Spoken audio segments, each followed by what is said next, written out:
In the world of firearms, not every caliber lives up to the promise on paper.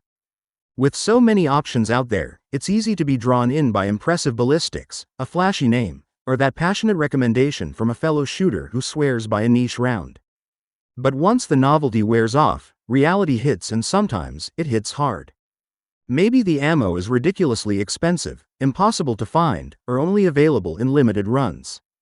Maybe the recoil is more punishing than practical, or the performance in real-world conditions doesn't justify the hype. Sometimes, it's not even about the cartridge itself, but the ecosystem around it: lack of compatible firearms, limited upgrades, or zero aftermarket support. The point is, a caliber that seems like a great idea in theory can end up collecting dust in your safe or draining your wallet at the range. In this video, we're breaking down 5 such calibers rounds that, for one reason or another, too many shooters end up regretting buying. This isn't meant to offend loyal fans or start a caliber war. It's about practical insights from real experiences, so you can make smarter decisions before committing to a new round. Whether you're building out your collection, shopping for your first firearm, or just curious about what to avoid, these are 5 calibers that might not be worth the investment, and we're going to tell you why. Number 5. 40 S&W, the law enforcement fad that fizzled. The 40 S&W had its moment in the spotlight: brief, loud, and ultimately short-lived. Originally developed in the early 90s as a compromise between the 9mm and the .45 ACP, it quickly gained traction with law enforcement agencies across the US. The idea was solid: more stopping power than a 9mm, with higher capacity and less recoil than a .45. For a while, it seemed like the perfect middle ground. But over time, reality set in. The 40 S&W came with snappy recoil that made follow-up shots harder, especially for less experienced shooters. It also caused more wear and tear on firearms designed originally for 9mm, leading to durability and maintenance issues. As modern 9mm ammo technology improved, offering excellent performance with less recoil and cheaper, more plentiful rounds, many agencies quietly began switching back. Today, the 40 S&W sits in an awkward spot. It's not as efficient as a 9mm, not as powerful as a .45, and not particularly pleasant to shoot. While it's still out there, it's no longer the go-to choice it once was. Unless you find a great deal on a used .40, most shooters will be happier sticking to more practical calibers. Number 4. 32 H&R Magnum, the underwhelming upgrade.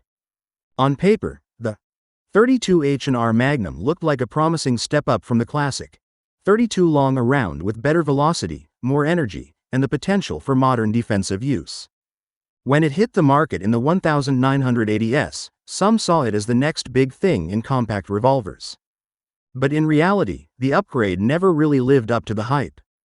The 32 H&R Magnum sits in a strange middle ground. It offers more power than a .22 or .32 long, sure, but not enough to truly rival proven self-defense calibers like the .38 Special or 9mm. Its recoil is mild, which is a plus, but that comes at the cost of real stopping power. It's also notoriously hard to find on store shelves and usually more expensive when you do. That limited availability makes practice expensive and carrying it less practical. What really holds the 32 H&R Magnum back is its identity crisis. It's not quite a plinker, not quite a defensive round, and doesn't really dominate in any category. Unless you're a collector or a die-hard fan of small caliber revolvers, this cartridge is likely to leave you feeling underwhelmed and wondering why you didn't just go with a more common option. Number 3. 41 Magnum, the forgotten middle child.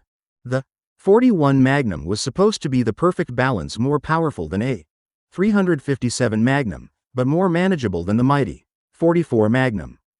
Introduced in the 1960s with high hopes, it aimed to give law enforcement a hard-hitting alternative with better ballistics and controllability.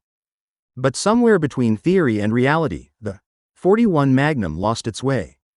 The biggest issue? Identity. The round never found a strong footing with law enforcement, partly because full power loads were too much for everyday carry, while reduced police loads didn't justify the extra size and recoil over a .357. It also didn't offer enough of an advantage over the .44 Magnum for hunters or revolver enthusiasts to truly catch on.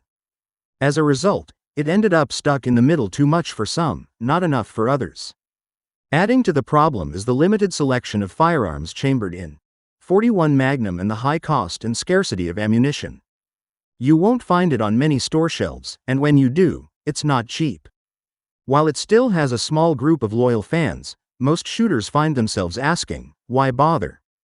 In the crowded Magnum market. Number 2.25 ACP, the weakling in your pocket.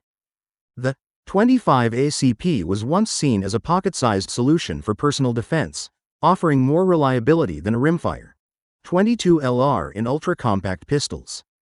It found its place in tiny Saturday night specials and deep concealment guns, but in today's world of modern ballistics and micro-compacts, the .25 ACP feels like a relic of the past, and a pretty weak one at that.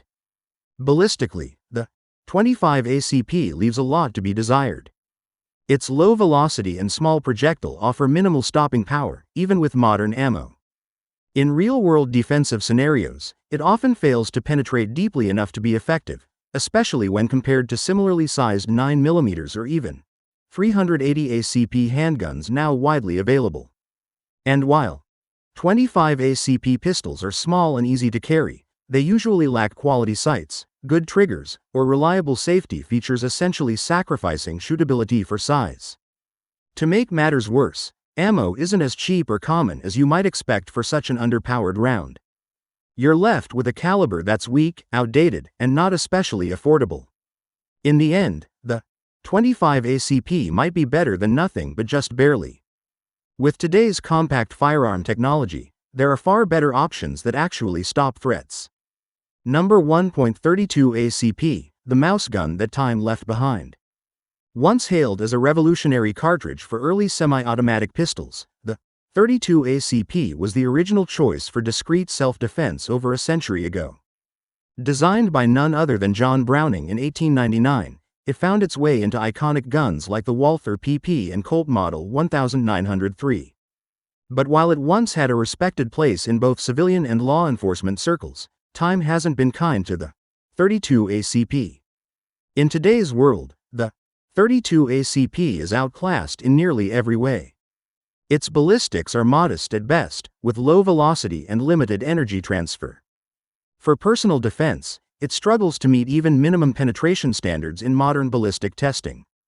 While it's true that recoil is very mild, the trade-off is stopping power that's more theoretical than practical. And with the rise of compact 9mm and .380 ACP pistols that offer far superior performance in similarly sized frames, the .32 ACP simply doesn't make much sense anymore. Ammo availability isn't great either. .32 ACP is more expensive and less common than it should be, especially given its mediocre performance. Unless you're a collector or looking for nostalgia, this is one mouse gun caliber that modern shooters are better off leaving in the past.